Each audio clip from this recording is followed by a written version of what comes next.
Okay, so you want to own a vending machine empire. Buy a few machines, fill them with chips and candy, collect cash every week. Sounds like the easiest business in the world. A machine that sells for you while you sleep. No employees, no lease, no angry customers demanding to speak to the manager. Just passive income, right?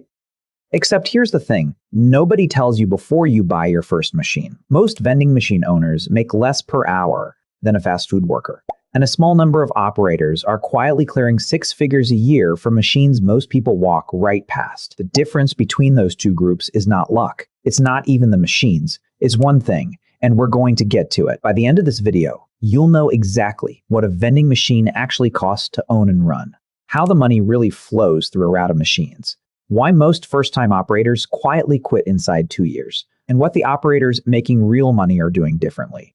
Let's start with what this business actually looks like from the outside. You've seen these machines your whole life. In hospital lobbies, school hallways, office break rooms, gym locker areas, there are roughly 7 million vending machines in the United States right now. They generate about $23 billion a year in sales combined.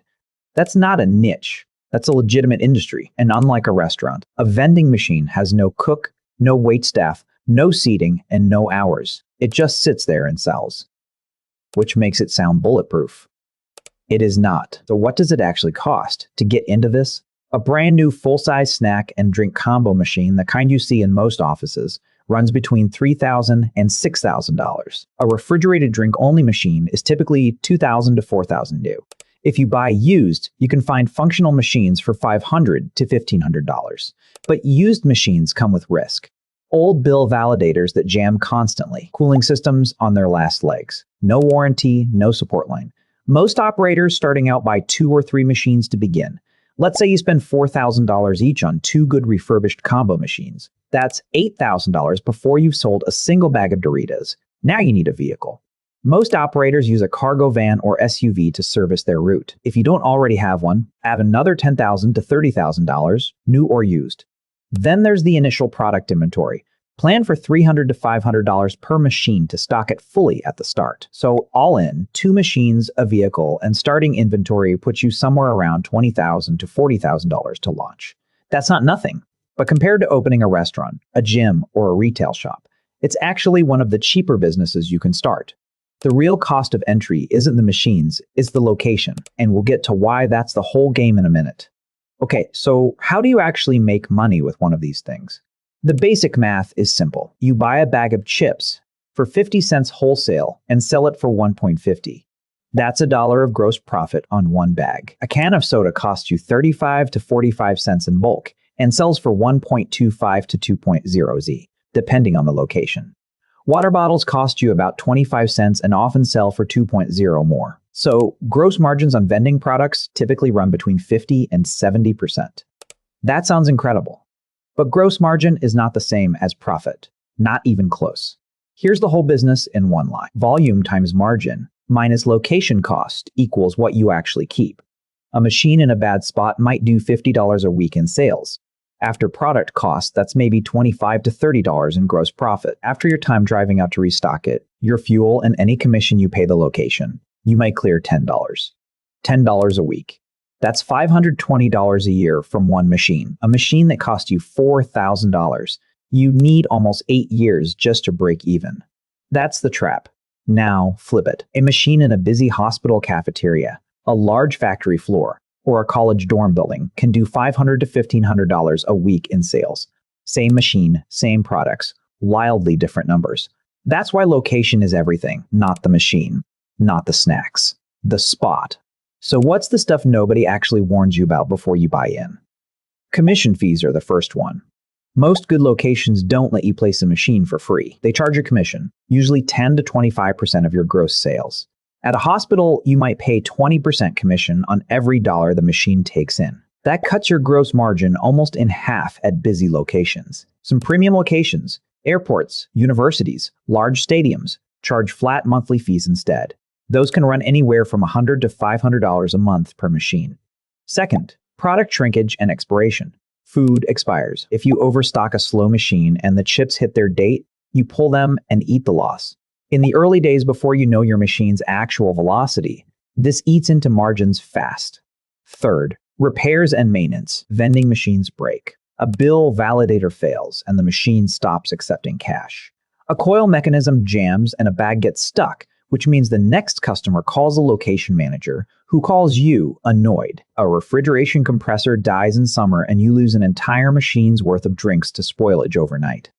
Budget at least 10 to 15% of revenue for repairs annually, especially on older machines. Fourth, credit card readers. Machines without card readers are dying. Most people under 40 don't carry cash anymore.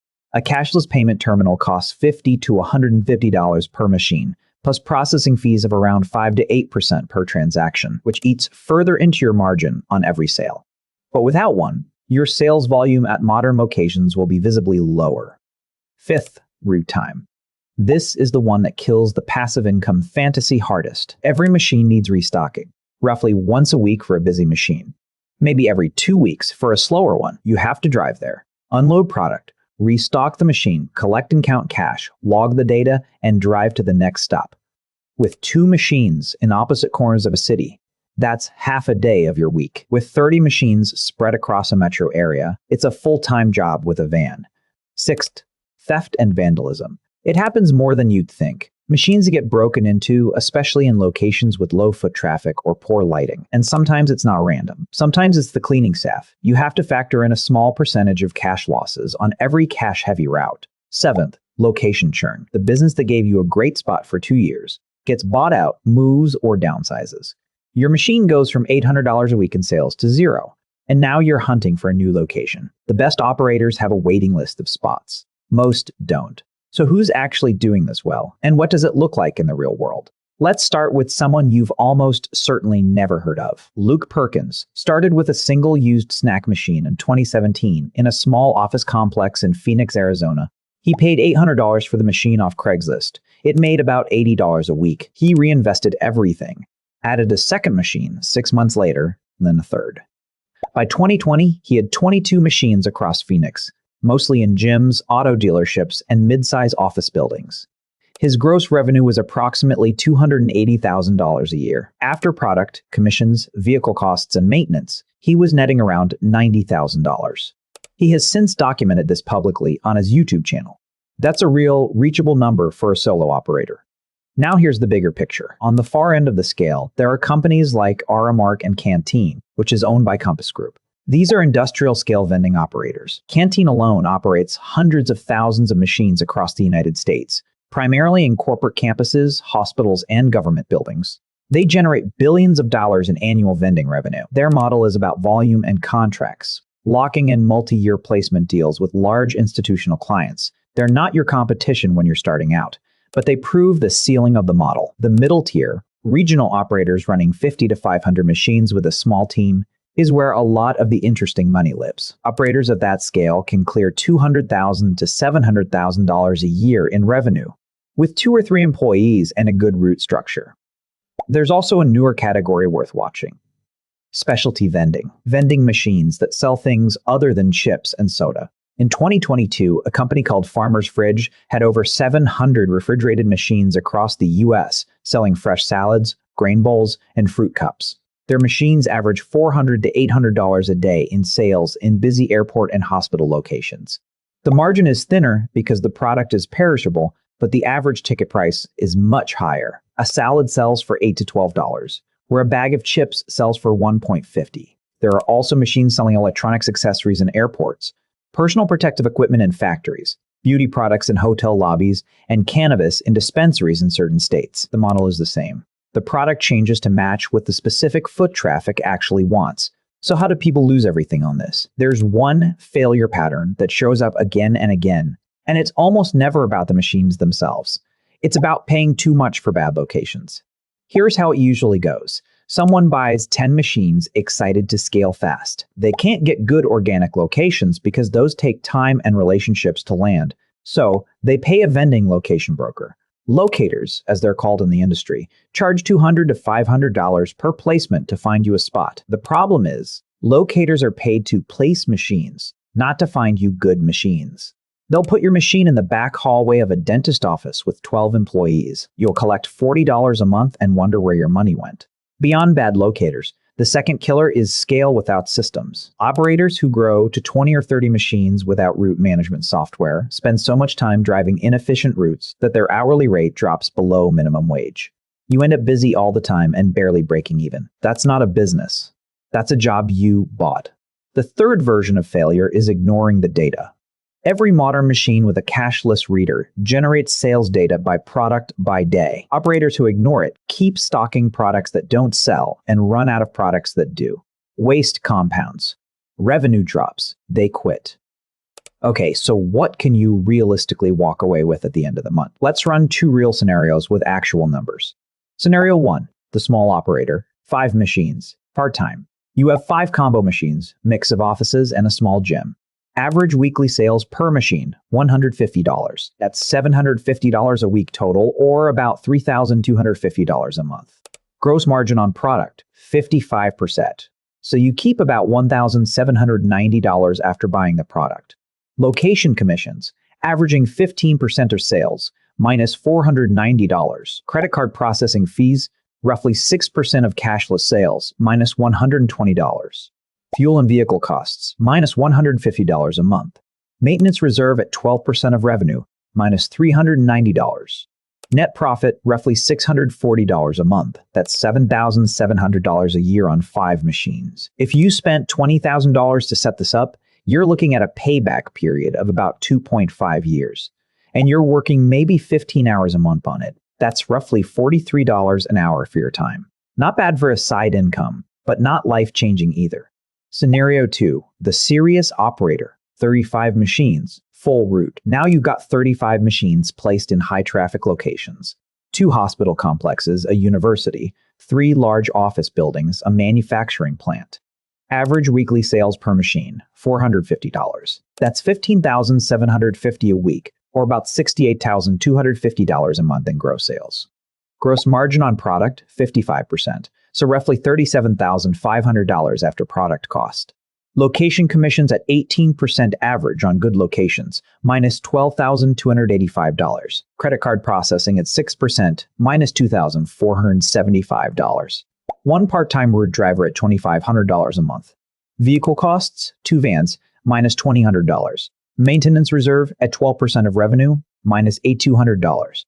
Maintenance reserve at 12% of revenue, minus $8,190. Route management software and MISC overhead, minus $500. Net profit, approximately $10,350 a month. That's $121,000 a year. You are working this full time, but you've built something that generates real income. And once the machines are paid off, the cash flow improves meaningfully.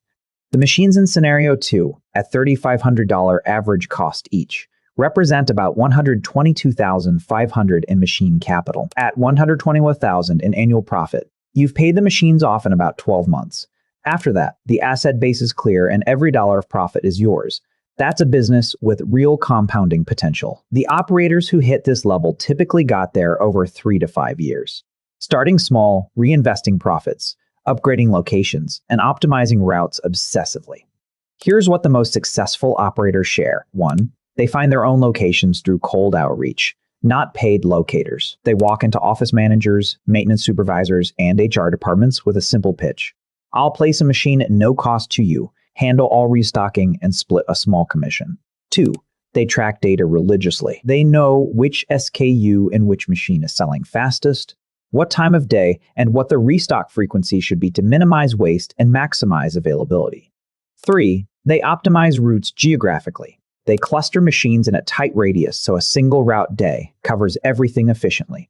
4. They upgrade their locations over time. They start with whatever spot they can get, prove the machine works, and then use the track record to pitch better buildings with more foot traffic. A machine that was doing $200 a week in a small office gets moved to a university break room, doing $700 a week. Same machine, better spot, 3 times the money. 5. They look at total machine lifetime value, not just current sales. A good machine in a good location can run for 10 to 15 years. Over that period, a single machine in a strong spot might generate $30,000 to $60,000 in total net profit. The machine that cost you $4,000. That's the compounding math that makes serious vending operators not want to talk about what they do for a living, because it keeps working while they're sleeping.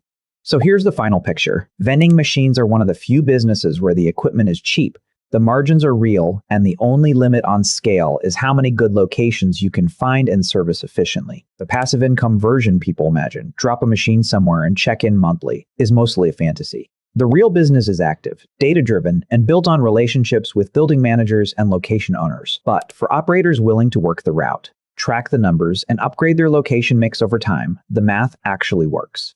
Start with 2 machines. Learn the business.